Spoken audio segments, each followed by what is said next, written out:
하나님의 말씀은 고린도전서 2장 10절에서 16절입니다. 고린도전서 2장 10절에서 16절 한 목소리로 합독하시겠습니다. 오직 하나님이 성령으로 이것을 우리에게 보이셨으니 성령은 모든 것 곧 하나님의 깊은 것까지도 통달하시느니라. 사람의 일을 사람의 속에 있는 영 외에 누가 알리요?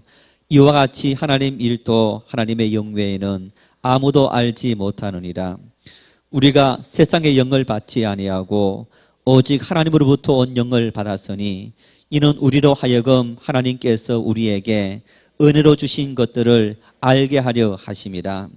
우리가 이것을 말하거니와 사람의 지혜가 가르친 말로 아니하고 오직 성령께서 가르치신 것으로 하니 영적인 일은 영적인 것으로 분별하느니라. 육에 속한 사람은 하나님의 성령의 일들을 받지 아니하나니 이는 그것들이 그에게는 어리석게 보임이요 또 그는 그것들을 알 수도 없나니 그러한 일은 영적으로 분별되기 때문이라. 신령한 자는 모든 것을 판단하나 자기는 아무에게도 판단을 받지 아니하느니라. 누가 주의 마음을 알아서 주를 가르치겠느냐? 그러나 우리가 그리스도의 마음을 가졌느니라. 아멘. 텔레비전을 켜면 광고가 참 많습니다. 이제는 우리 지상파 방송 이외에 종합 채널이라든가 이런 채널들에는 이제 이 어떤 영화라든가 드라마 진행을 하다가 중간에 광고가 나오는 그런 모습들도 볼 수 있습니다. 우리나라 광고 문구를 우리가 이제 카피라 하지 않습니까? 이런 광고 카피 중에서 최고를 선정하라 하면 항상 선정되는 것 중에 하나 문구가 있습니다. 순간의 선택이 몇 년을? 10년을 좌우합니다. 일부에는 조금 젊은 사람들이 나오니까 순간의 선택이 했더니 평생을 좌우합니다. 그래요. 여러분, 이 문구는 금성사에서, 지금은 LG죠. 금성사에서 1981년도에 이 광고 카피를 시작해서 오랜 시간 동안 이 광고를 했습니다. 그래서 우리에게 굉장히 익숙하고 또 우리가 많이 사용하는 그런 문구 중에 하나입니다. 인생은 끊임없는 선택의 연속입니다. 오늘 아침에 넥타이를 매면서 어떤 색깔 넥타이를 맬까? 지난 주일에 매었던 넥타이, 그 넥타이를 맬까? 아니면 가을이기 때문에 조금 단풍같이 그렇게 조금 노란 색깔 그런 넥타이를 맬까? 그 넥타이는 다음 주 매야지. 오늘은 하면서 이 색깔 넥타이를 결정했습니다. 여러분, 아마 오늘 여러분 역시 마찬가지로 교회에 오시면서 내가 어떤 옷을 입고 올까? 아니면 교회 오실 때에 오늘 교회 가야 될까 말아야 될까? 그렇게 고민하신 분들도 있을 겁니다. 아침을 먹고 갈까 먹지 말고 갈까? 어쩌면 여러분 이런 모든 일들이 우리가 일상의 생활 속에서 끊임없이 선택하는 일입니다. 이제 이런 선택들은 사실 우리의 삶에 별로 영향을 끼치지 않습니다. 그저 잠깐이기 때문에 그 때가 지나가 버리면 별로 영향을 끼치지 않습니다. 그런데 여러분, 금성사 광고 문구처럼 순간의 선택이 10년을 좌우한다. 금성사는 가전제품을 판매한 회사 아닙니까? 그래서 1980년대 같은 경우에 여러분 텔레비전이 어떤 회사가 제일 잘 만들었습니까? 금성사가 잘 만들었습니다. 그래서 텔레비전, 냉장고, 세탁기 이런 것들 선택하면 10년 동안 여러분은 결코 후회하지 않습니다. 그런 이야기입니다. 여러분, 그런 것은 지금도 마찬가지입니다. 우리가 집에서 사용하는 밥솥이라든가 냉장고라든가 텔레비전은 한번 사면 거의 10년 가까이는 갑니다. 그래서 그러한 선택들은 우리에게 한 10년 어간을 정말 그 선택이 올바랐다 아니면 잘못되었다 후회하는 그런 선택이 있을 수 있습니다. 이것보다 훨씬 더 중요한 선택들도 있습니다. 예를 들어서 내가 어떤 직업을 선택하느냐, 어떤 직장을 선택하느냐, 어떤 인생의 배우자, 반려자를 선택하느냐. 요즘은 직장도 너무너무 쉽게 옮기는 그런 시대가 되어져 버렸고, 또 마음에 들지 않으면 사람도 이렇게 이혼하고 또 새롭게 만나는 참 그런 편리한 시대가 되어져 버렸습니다만은, 여러분 그래도 만나서 헤어진다는 것은 마음의 고통을, 상처를 안기기 때문에 어쩌면 한번 그 실패는 인생을 살아가며 약이 될 수도 있지만은 그 잘못된 선택으로 말미암아 평생을 우리가 마음의 고통 속에 살아가는 그런 경우들도 있게 되는 겁니다. 어쨌든 우리는 매일 선택해야 됩니다.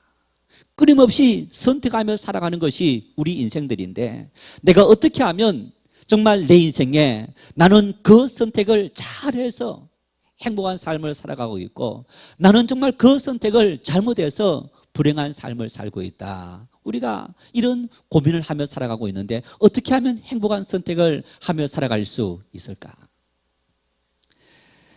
기자이면서 베스트셀러 작가인 멜컴 글래드웰이라는 사람이 있는데 블링크라는 책을 썼습니다. 이 영어 블링크라는 말은 무의식적으로 눈을 깜빡인다. 여러분, 의식적으로 깜빡하는 게 아니고 사람의 눈은 계속 우리도 알지 못하는 순간에 무의식적으로 눈이 깜빡깜빡 거리는 겁니다. 간혹 눈싸움 아시죠? 여러분, 눈싸움이 어떤 싸움입니까? 서로가 눈을 깜빡이지 않고 바라보는 싸움. 이 블링크라는 말은 무의식적으로 눈을 깜빡인다, 그런 뜻인데, 이 말의 뜻이 이런 의미가 있습니다.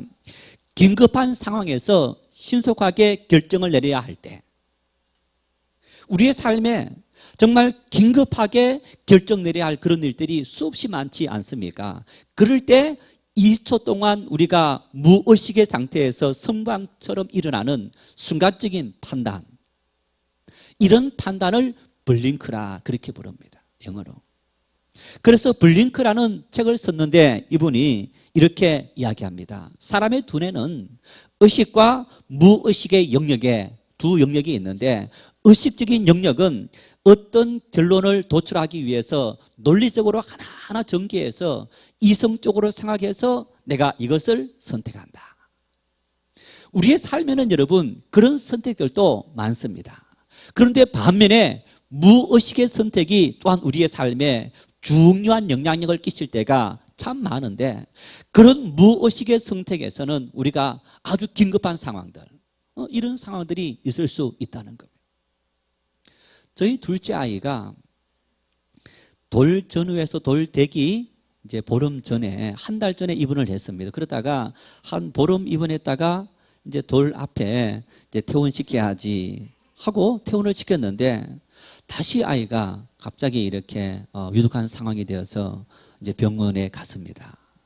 병원에 가서 서울대병원 어린이병동 갔는데 아이들이 너무 많아서 계속 이렇게 방치되고 있었는데, 주일날 한 저녁에 갔는데 월요일날 11시쯤 되더니 이제 주치의가 왔습니다.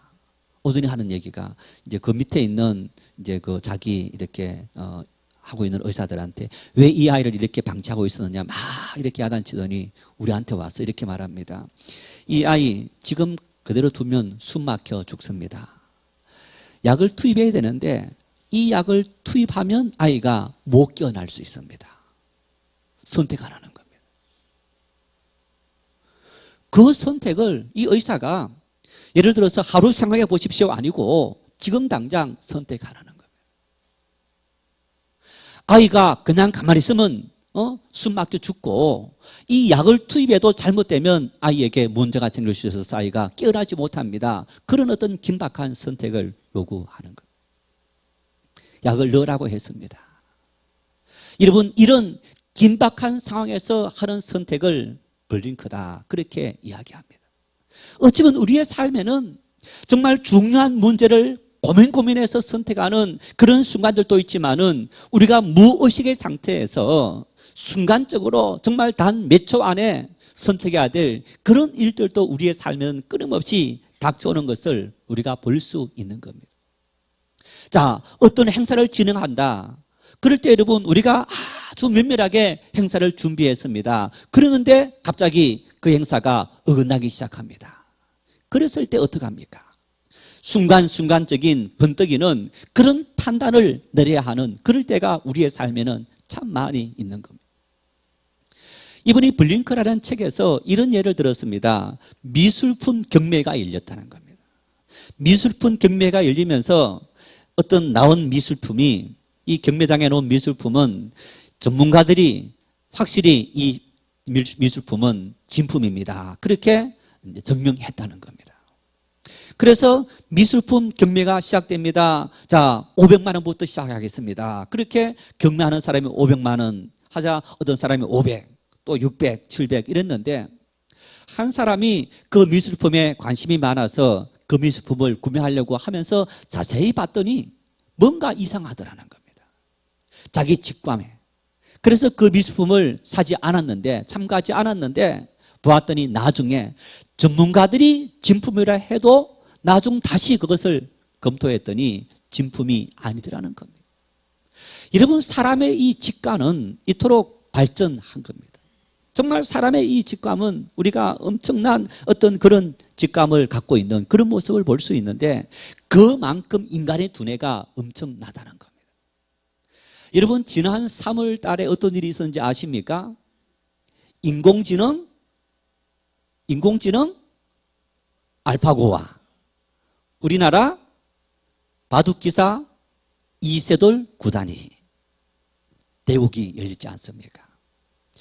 여러분, 물론 처음에 대국이 열리기 전에는 이세돌 구단이 아마 이길 거다 이렇게 사람들이 점치기도 했습니다만은 결론적으로 이세돌 구단이 1승4패로 졌습니다. 그런데 인공지능 알파고는 여러분 1초에 몇 수를 생각하느냐? 10만 수를 생각한다는 거예요. 1초에 인공지능 알파고는 정말 10만 종류의 어떤 다양한 그런 변수를 생각하는 엄청난 그런 어떤 이 지능을 갖고 있다는 얘기입니다. 반면에 이세돌 구단은 1초에 100수를 생각한다는 100수. 여러분, 비교가 되지 않습니다. 비교가 되지 않는 어떤 그런 상태에서 게임이 이 대국이 열렸는데 우리 이세돌 구단이 제4국에서 이겼습니다. 제4국에서 어떻게 이겼느냐? 3국까지 자기가 인공지능 알파고와 대국을 하면서 했던 모든 상황들을 생각하고 그러면서 제4국에 변칙적인 그런 기술을 전개했다는 겁니다. 정상적인 패턴이 아니라 오로지 자기 직관에 따라서 변칙적인 어떤 그런 방법을 통해서 제4국을 승리로 가져왔는데 제5국에서는 그런 변칙도 통하지 않을 정도로 이 인공지능 알파고가 업그레이드 된 겁니다. 알파고가 뛰어나다라는 말을 하고 싶은 것이 아닙니다. 1초에 10만 수를 생각하는 알파고를 1초에 단 100수밖에 생각하지 않는 인간이 이겼다. 여러분, 인간의 지능이 얼마나 엄청나다는 사실을 우리가 알 수 있는 그런 모습인 겁니다. 그래서 이 블링크라는 책에서 이 사람이 그런 이야기를 합니다. 이런 무의식의 상태에서 단 2초 만에 우리가 어떤 직관적인 그런 선택을 하기 위해서 그냥 내가 아무 준비 없이 그렇게 할 수 있느냐? 뼈를 깎는 그런 노력이 필요하다는 겁니다. 자기 머릿속에 많은 다양한 상황들, 인공지능 알파고처럼 수없이 많은 다양한 어떤 그런 상황들을 우리가 교육받고 기억하고 경험하기 위해서 많이 살아놓아야만 그럴수록 우리가 무의식의 상태에서 직관적인 선택을 잘 내릴 수 있고 실수하지 않는 선택을 내릴 수 있다는 것. 여러분, 어쨌든 우리 인생들은 이처럼 끊임없는 선택의 기로 속에 놓여 있고 그 선택이 우리가 깊이 고민하지 않고 순간순간 번뜩이는 성광 같은 그런 결정을 내려야 할 그런 순간들이 너무너무 우리에게 많이 있는 겁니다. 이런 인생들을 향해서 바울 사도는 놀랍고 새로운 사실을 오늘 우리에게 말씀해 주고 있습니다. 우리 본문 10절 말씀을 같이 읽겠습니다. 오직 하나님이 성령으로 이것을 우리에게 보이셨으니 성령은 모든 것 곧 하나님의 깊은 것까지도 통달하시느니라. 그러면서 여러분 이 말씀을 바울 사도가 전개해 나가면서 16절 말씀에 이렇게 말씀합니다. 오늘 하나님의 영의 성령의 인도함을 받는 사람을 신령한 사람이다. 그러면서 고린도 교회 성도들에게 하나님의 영의 인도함을 받는 여러분들은 신령한 하나님의 사람이다. 신령한 사람이 어떤 사람입니까? 여러분, 신령한 사람이라는 것은 단 2초 안에 선택하는 무의식적인 선택을 중시하는 감각적인 자와 반대되는 이성적인 자를 의미하는 것이 아닙니다. 어떤 결정과 어떤 판단을 내리든지 늘 성령의 이끌림을 받는 사람, 늘 하나님의 성령의 인도함 속에서 하나님의 성령께서 원하시는 것이 무엇일까, 그 사실을 생각하고 선택하고 결정하는 사람, 이런 사람이 바로 신령한 사람이요 영에 속한 사람이요 하나님의 성령의 인도함을 받는 사람이다. 한마디로 말하면 예수님께서 우리에게 너희는 성령을 받으라, 예루살렘을 떠나지 말고 내가 보낼 성령을 너희가 기다리고 받으라라고 말씀하셨는데, 여러분 그 성령이 우리와 함께 하시면서 우리에게 무엇을 알려주시느냐, 하나님의 깊은 모든 것을 우리 속에 조명해 주셔서 우리가 인생을 살아가면서 참된 하나님의 지혜를 따라 살아갈 수 있는 그런 능력과 은혜를 우리에게 부어주신다는 겁니다. 한마디로 말하면 여러분, 하나님은 어떤 분이십니까? 하나님은 전지전능하신 분이시고, 하나님은 정말 못하실 일이 없으신 분이시고 모르시는 것이 없는 그런 하나님, 그 하나님께서 우리에게 하나님의 뜻을 조명해 주시고 그 뜻을 따라서 우리가 인생에 닥쳐 모든 일들을 선택하고 판단할 수 있는 그런 은혜와 능력을 우리에게 부어주신다, 그렇게 말씀하는 겁니다. 물론 우리가 이런 능력을 가졌다고 하루아침에 우리의 인생이 달라지는 것이 아닙니다. 하루아침에 우리가 세상적인 많은 지식을 갖게 되고 하루아침에 부자가 되고 하루아침에 건강해지고 인생의 모든 문제가 해결되어진다라는 사실이 아닙니다.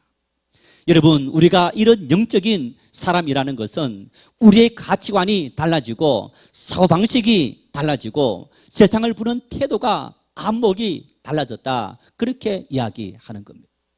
보십시오, 우리가 믿기 전에는 유대인들처럼 성령의 일을 분별할 수 없었습니다. 유대인들처럼 예수님의 능력은 인정하지만은 예수님을 구세주다 하나님의 아들이라 인정하지 않았던 유대인들처럼 우리 역시 과거에는 하나님을 믿지 않았습니다. 예수님을 믿지 않았습니다.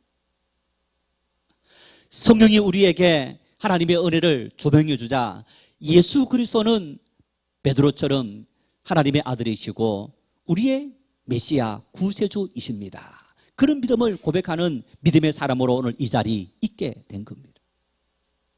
우리가 이렇게 베드로처럼 주님께서 하나님의 아들이시고 우리의 메시아이시다라고 인정하고 고백하는 그 모든 고백들이 여러분 나의 의지와 나의 어떤 순간적인 판단, 그 모든 것이 아니고 성령이 나에게 내주하셔서 성령의 인도함을 따라 우리가 살아갈 때 예수 그리스도를 우리가 그렇게 고백하며 살아갈 수 있는 삶이 되었다는 것.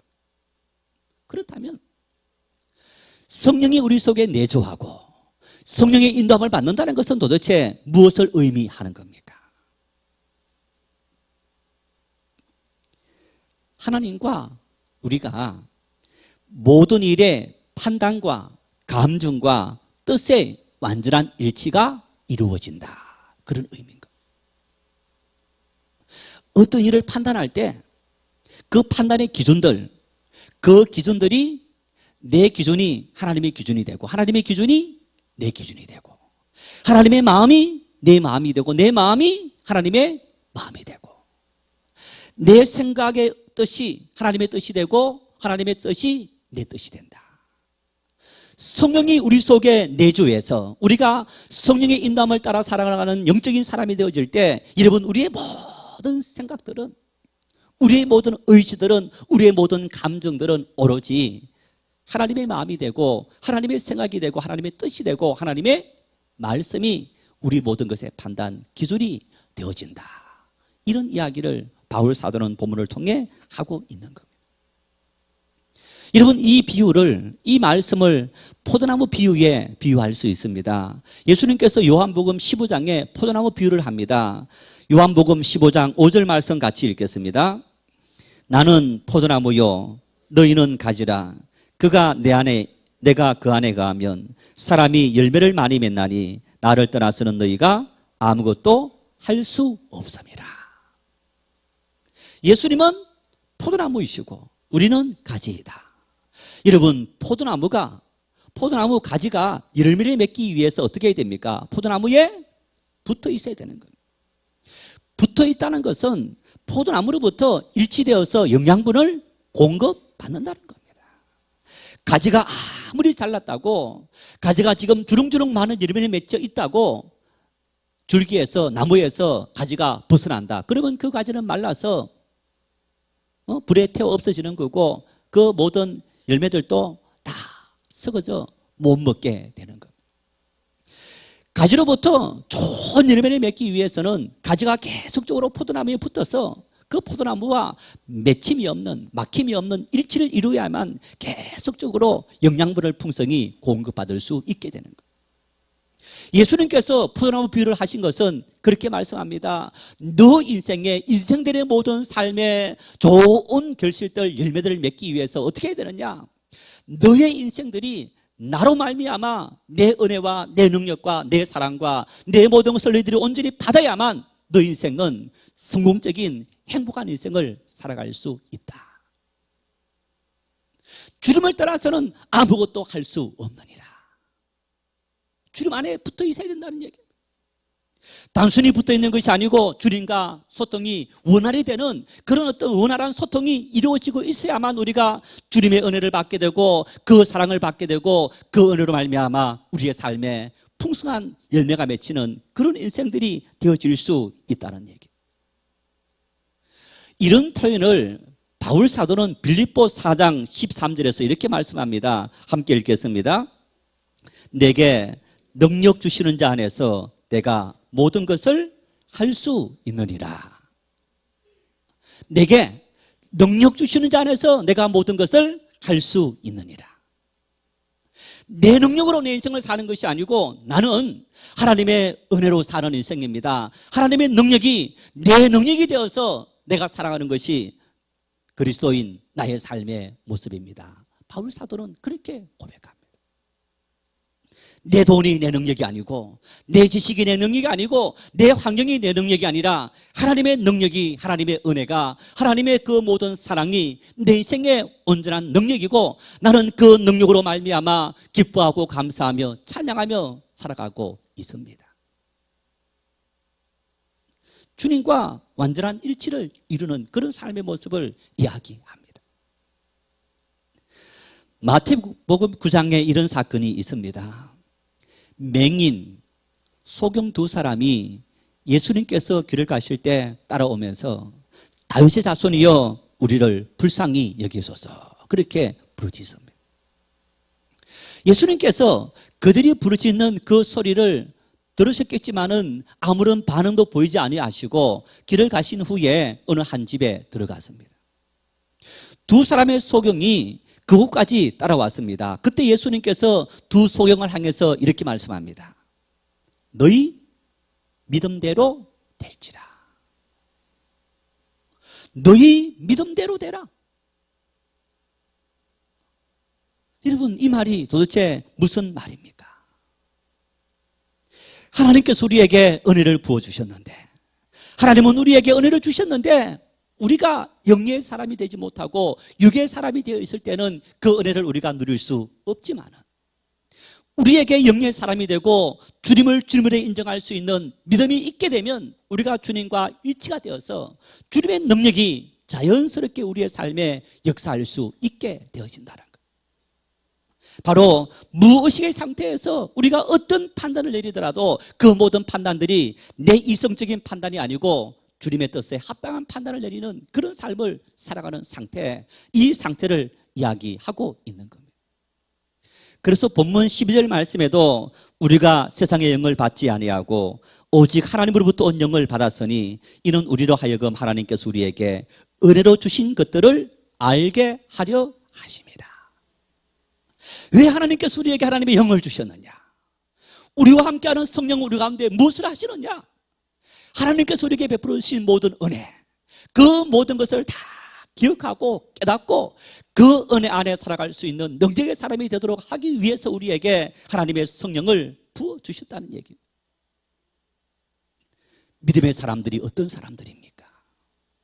야, 저 사람은 참 믿음의 사람이야. 여러분, 우리가 오늘 우리 주변에 아니면 성경에 나타나는 많은 사람들을 바라보면서 정말 저분은 믿음의 사람이라고 인정하는 사람이 어떤 사람입니까? 또 많이 가진 사람이 믿음의 사람입니까? 병들지 않고 건강하게 오래오래 사는 사람이 여러분 믿음의 사람입니까? 하는 일들마다 다 잘 되고 정말 수많은 사람들부터 존경받는 이런 사람들이 믿음의 사람입니까? 하나님의 기준은 그 기준이 아닙니다. 믿음의 사람도 재난을 피해갈 수 없습니다. 울산에 있는 제 동기 교회가 이번 태풍 피해를 받았는데 보니까 사택, 예배당, 사무실 할 것 없이 일정에 다 있는데 한 4분의 1이 물에 잠긴 겁니다. 태풍이 오고 비가 많이 내려서 그러면서 물에 잠기게 됐는데 그 벽 높이 있다면 거의 4분의 1, 5분의 1 정도가 물에 잠겨서 모든 것을 못 쓰게 만들 정도의 그런 피해를 끼쳤다는 얘기입니다. 믿는 사람에게도 하나님의 교회에도 여러분 재난으로 말미암아 피해가 오고 질병으로 말미암아 우리가 목숨을 잃을 수도 있고 우리에게 가난이 찾아올 수 있고 시련과 역경이 찾아올 수 있다는 얘기입니다. 그렇다면 하나님의 성령의 사람은 믿음의 사람들은 어떤 차이가 있는 겁니까? 여러분 믿음의 사람들은 그 모든 시련 역경이 찾아왔을 때에 항상 내 이성적인 판단과 그리고 내가 지금 눈에 아파 보이는 그런 판단을 내리는 것이 아니고 하나님의 뜻이 어디에 있을까? 하나님의 뜻이 어디에 있을까? 보십시오. 다니엘은 바벨론에 끌려갔습니다.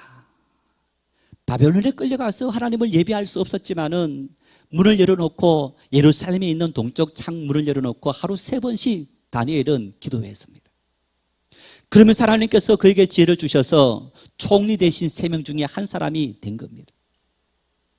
그곳에 있는 다른 사람들이 다니엘을 시기합니다. 그래서 왕에게 이런 당부를 합니다. 왕이여, 지금부터 30일 동안에 왕 이외에 다른 신에게 예배하든지 기도하는 사람들은 잡아서 저 사자굴 속에 넣는 것이 좋겠습니다.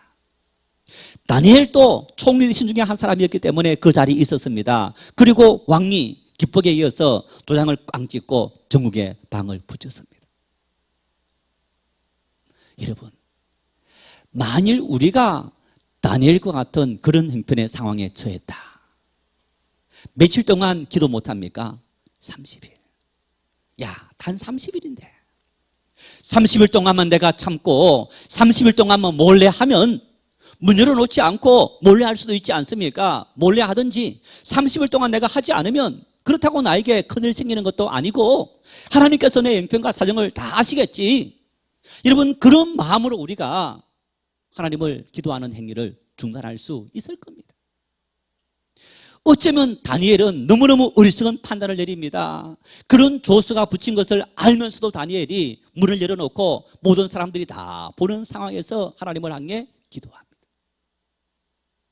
당연히 다니엘은 잡혀갔습니다. 사자굴 속에 던져졌습니다. 여러분, 그런데 그 시련을 통해서 하나님은 다니엘에게 전화 위복의 역사가 나타나도록 은혜를 부어주신 겁니다. 사자들의 입을 봉하시고 하나님께서 사자들이 다니엘을 먹어치우지 못하도록, 죽이지 못하도록 지켜주신 것. 하나님은 우리가 당한 모든 인생의 시련 역경들을 우리가 당하도록 내버려 두십니다. 여러분, 그런 시련 속에서 우리가 어떤 판단을 내리느냐, 그 모든 것이 우리의 몫인데, 육의 사람은 육의 판단을 내리고 영의 사람은 오직 하나님의 뜻이 어디에 있느냐, 하나님께서 기뻐하실 일이 뭐냐, 이 상황 속에서 하나님이라면 어떻게 판단하고 행동하셨을까? 오로지 순간적으로 모든 판단 내리더라도 그런 판단을 내리고 살아가는 사람을 우리가 영의 사람이라 하고, 여러분, 그런 영의 사람은 하나님께서 은혜를 주시고 인도하시고 우리의 모든 삶을 축복하신다는 것. 다니엘뿐만 아닙니다. 여러분, 성경은 수많은 믿음의 사람들이 다 그렇게 그런 삶을 통해 하나님 앞에 그런 놀라운 믿음의 판단을 내렸는데, 다윗을 보십시오. 이스라엘의 왕이 되기 전에 장인 사울 왕에 의해서 도망을 다닙니다. 엔기디 광야로 도망을 가서 왕이 따라오자 굴에 숨습니다. 깊이 숨어 있는데 왕이 모르고 그 입구에서 피곤하니까 잠깐 잠을 자는데, 함께 있던 다윗의 동료들이 말합니다. 하나님께서 당신에게 원수 갚을 기회를 주셨습니다. 당장 저 사람을 죽이십시오. 여러분, 사울 왕을 죽이면 이미 다윗이 기름 부음을 받았습니다. 그래서 하나님으로부터 왕이 되는 그런 어떤 입장 능력을, 당연한 권력을 받았는데 다윗이 왕이 자연스럽게 될 수 있습니다. 그런데 다윗은 그렇게 말합니다. 아니다. 하나님께서 이 사울 왕을 기름 부어 세웠기 때문에 심판도 하나님의 손에 달려 있다 하면서 그 손을 대지 않습니다.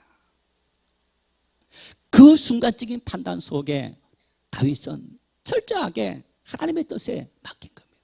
내 감정과 내 형편과 내 처지와 내가 처지하지 않으로 인하여서 앞으로 더 많은 고통을 당하는 그것 때문에 여러분, 가두왕에게 가서 미친 체 하면서 정말 침을 흘리고 그런 비참한 상황까지 감에도 불구하고 다윗은 후회하지 않습니다.